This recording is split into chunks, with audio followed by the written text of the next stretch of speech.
Hola, mi nombre es Minerva Patricia Gastelum Rivera, estudiante de la licenciatura en Derecho de la Universidad Virtual del Estado de Guanajuato.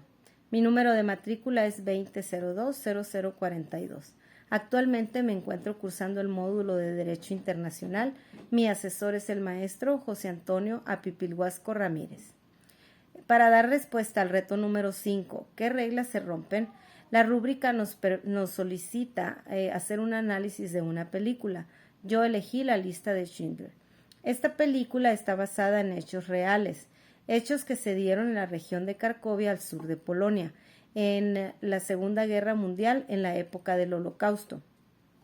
La película en sí habla de un personaje principal que es Oskar Schindler. Oskar Schindler era un miembro del partido nazi. Él sabía que a los empresarios alemanes se les permitía tener a judíos como mano de obra. Por lo tanto, inicia una serie de sobornos a los altos mandos del ejército alemán para que le permitan crear su empresa y con ello llevarse a judíos a trabajar con él. Cuando él se da cuenta de la discriminación que existe hacia los judíos, del trato que recibieron, de los asesinatos, la violencia, las torturas a los que eran sometidos los judíos, empieza a idear un plan para poder salvar la vida de todos sus empleados, poniendo en riesgo su fortuna, su empresa y su vida misma. Entonces, es así, en ese sentido se da esta película.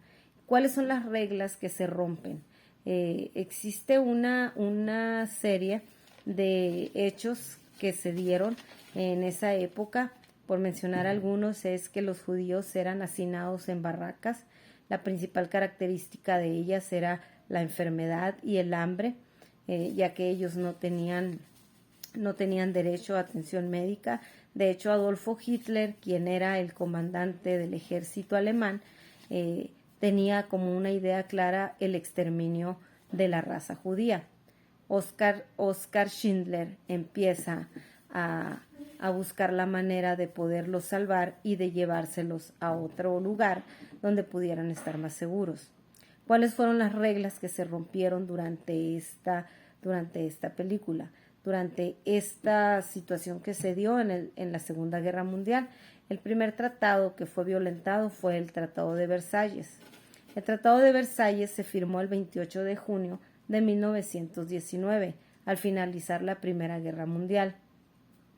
Alemania fue uno de los países firmantes y el objetivo principal de este tratado era precisamente buscar la cooperación entre las naciones con la finalidad de garantizar la paz y la seguridad de todas ellas, evitar en todo momento el recurrir a la guerra. Ese fue el primer tratado que se violó cuando se dieron estos hechos.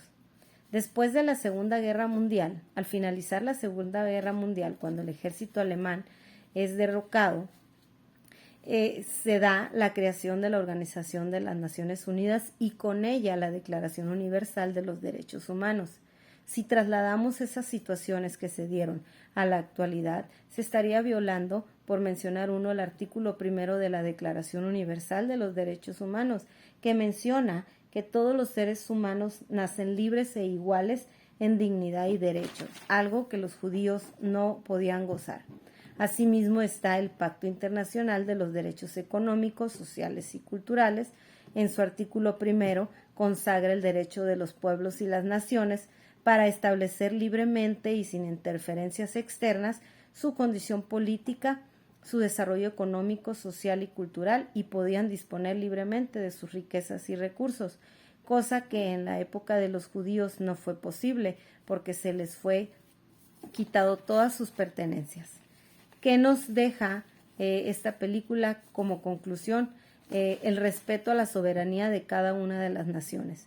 En el ejemplo de México, tenemos nuestra constitución política, que es la que otorga las garantías individuales a cada uno de los que vivimos en esta nación, pero cada una de las naciones tiene su propia constitución. Las constituciones se vienen derivadas de la Declaración Universal de los Derechos Humanos, Recordemos que los derechos humanos son universales e inalienables. Esa es la importancia que nos deja esta película.